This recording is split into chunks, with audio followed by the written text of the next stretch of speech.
Bonsoir à tous, ce soir on fait une analyse sur la paire USD-Yen japonais pour changer un peu puisqu'on avait fait beaucoup d'euro-dollar et là on a des configurations intéressantes sur d'autres paires, même si on a des configurations aussi intéressantes sur euro-dollar, mais on y reviendra dans pas si longtemps.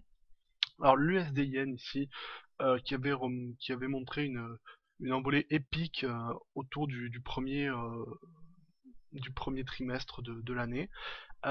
Et on a eu une contraction assez lente, enfin plus lente que l'aller, hein, finalement. Je suppose on a dû avoir des rebonds sur retracement de Fibonacci, très certainement. Bah non, en fait. Pourtant, ça avait un petit peu la tête à voir ça, mais globalement, on a eu une envolée très très forte, très poussive sur le premier trimestre, et depuis cette fin de premier trimestre, on a un ralentissement plus canalisé avec des, des corrections. Et on peut tracer ainsi un canal ici. Alors je vais essayer de faire ça un peu plus finement. Voilà, comme ceci. C'est à peu près correct. On va tracer la bande basse, hein, tant qu'à faire. On va essayer de faire ça aussi proprement au possible. Bon, elle est un petit peu moins importante que la résistance, hein. Le support en tendance baissière n'est pas aussi déterminant. Alors voilà, on a un canal. Et on l'a franchi récemment avec des contacts, des tests sur le canal il n'y a pas longtemps.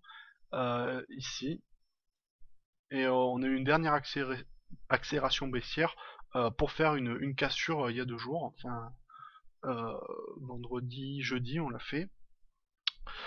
Et on a eu une petite séance ici enfin on l'a fait jeudi, on a eu vendredi, on a eu une petite séance d'attente. Alors on a eu une configuration bougiste ici de sortie de canal qui est assez claire parce qu'on n'a jamais eu dans la période de baisse ici une, une force haussière aussi marquée, avec 4 bougies, c'est 1, 2, 3, 4 de plus en plus grandes, avec des mèches relativement faibles par rapport au corps, et relativement grandes, les corps sont relativement importants, en sortie de ce canal, donc pour moi c'est quand même une cassure assez validée.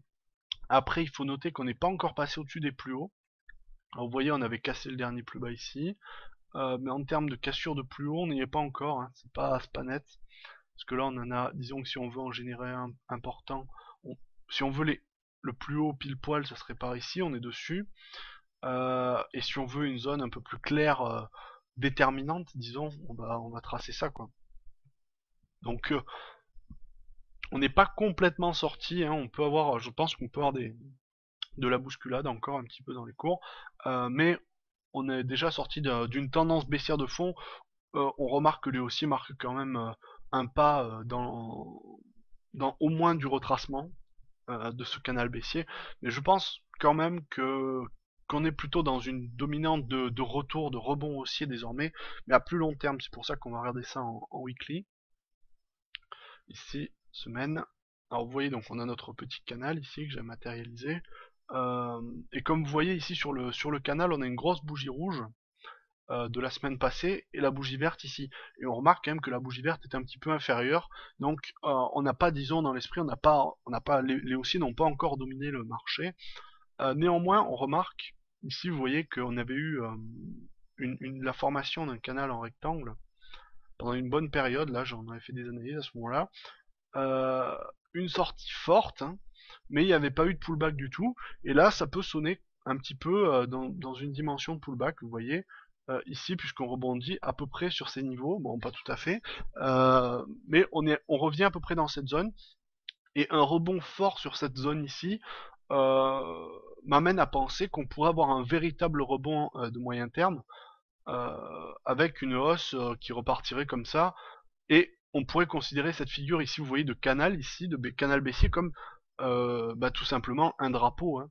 C'est-à-dire une forte hausse, puis un mouvement baissier en canal, de manière plus faible, plus consolidée, euh, et un retour haussier avec une sortie assez vive.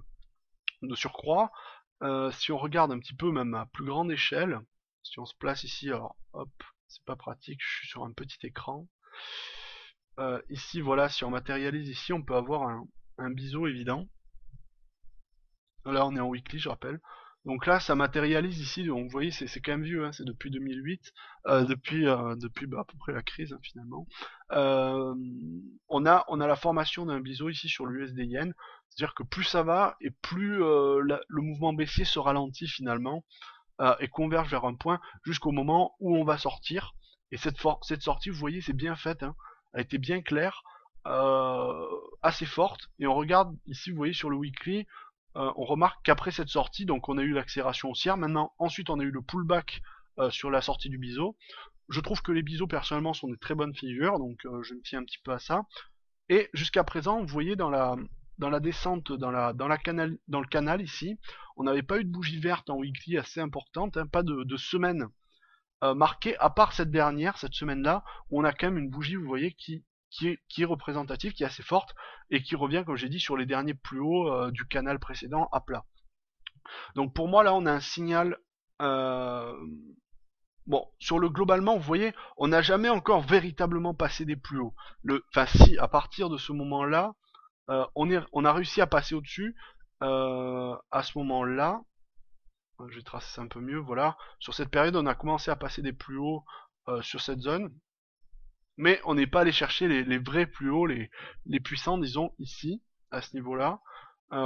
On n'est pas allé les casser, donc c'est un niveau qui a dû servir de résistance pour reprendre un peu de souffle pour les haussiers. Et là, je pense qu'on est parti pour repartir à la hausse, au-dessus, et casser ces niveaux à mon sens, ou alors peut-être faire un gros range entre les deux. Bon, ça de toute façon c'est spéculatif, mais pour moi l'objectif c'est de revenir ici vers les autour du dernier plus haut, vers les 84 à peu près, disons.